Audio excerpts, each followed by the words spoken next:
Dave, tell us about your book and why did you write it now? Well, it's been on the cards for a little while, and about 2 years ago, I realised I was getting to a point in my life where it'd actually be a story that I'd be proud of, rather than it just being a kind of your usual run-of-the-mill kind of fall from grace. So I mean, it's a book, and when I worked with David Luxton, my literary agent, and Jeremy Whittle, who helped me edit it, they always said it had to be a book that I would be proud of 15 years from now. So I think that's what we worked towards, and I hope that's what I've achieved. I think that's what I've achieved, for me personally, anyway. What's it called, and do you write it all yourself? I wrote it all myself. Yeah, Jeremy edited it down. I wrote an awful lot, 140,000 words or something. And Jeremy helped structure it down and guide. He was almost a mentor through it, kind of helping kind of point me in the right direction at times and stopping me from rambling. But it's called Racing Through the Dark: The Fall and Rise of David Millar, which was a working title at first. I thought it was a bit over the top and dramatic, but it's actually ended up working quite well. Yeah. So it covers all the highs and the lows as well? Yeah, I mean, I think my career and where I am today is very representative of cycling as a whole today.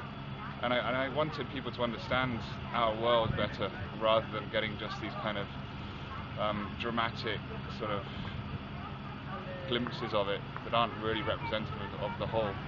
And I think my story will help people understand kind of the beauty of our sport, but also the darkness that was there for years. And I hope it's an enjoyable read. And why not? Because you've no plans to retire yet. No, I mean, I want to do it as long as I can. I love it. So if I can do 4 or 5 years.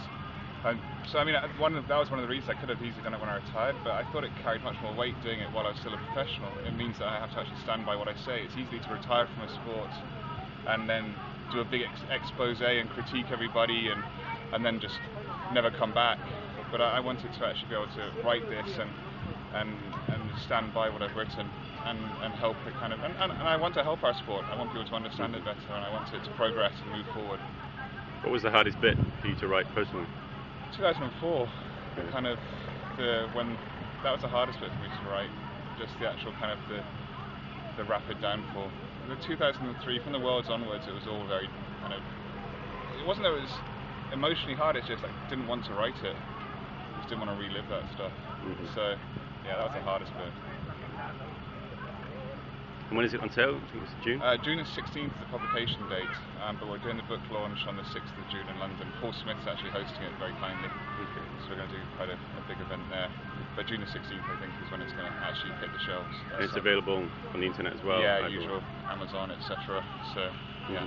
Could it cause some problems or debate, you think? I think it'll cause debate. I don't think it'll cause any problems. I mean, in a way, it's a two-edged sword in that having it published in the UK meant it was subject to British libel laws, which are the strictest in the world. So anything I had written got watered down anyway. But I mean, I think the book was never for me about causing conflict or creating rifts.